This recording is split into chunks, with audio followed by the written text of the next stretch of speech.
Mainit na pinag-usapan sa social media ang sunod-sunod na pagpuksa sa ilang taga-Encantadia.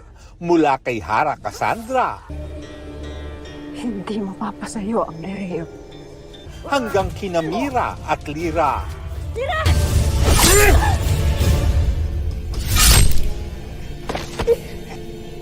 Muli namang nagluksa si Sangre Danaya dahil ang pangalawang asawa niyang si Theo pinuksa ng mga minyabe.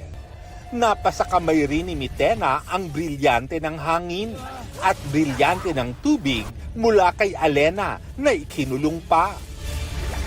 Biro tuloy ng isang netizen, wala munang gagawa ng ice at wala munang bibili ng yelo.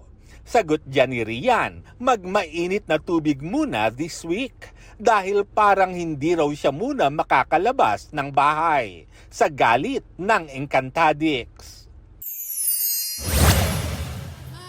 From Lireo to QC, nagpakita naman ang suporta si Rian sa Pride Run. We want to celebrate with them also because even in the showbiz industry, ang layo-layo na natin today from where we used to be.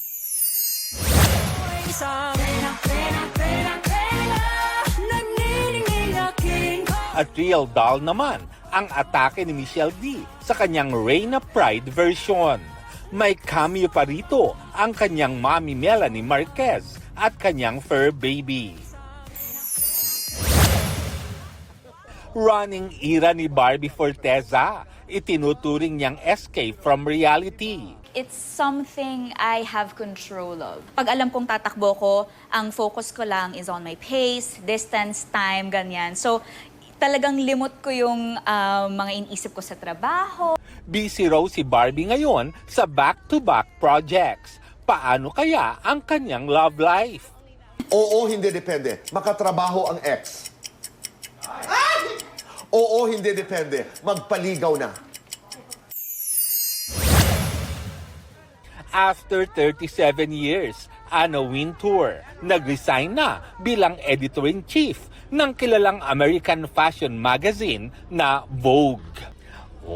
Lar Santiago nagbabalita para sa GMA Integrated News.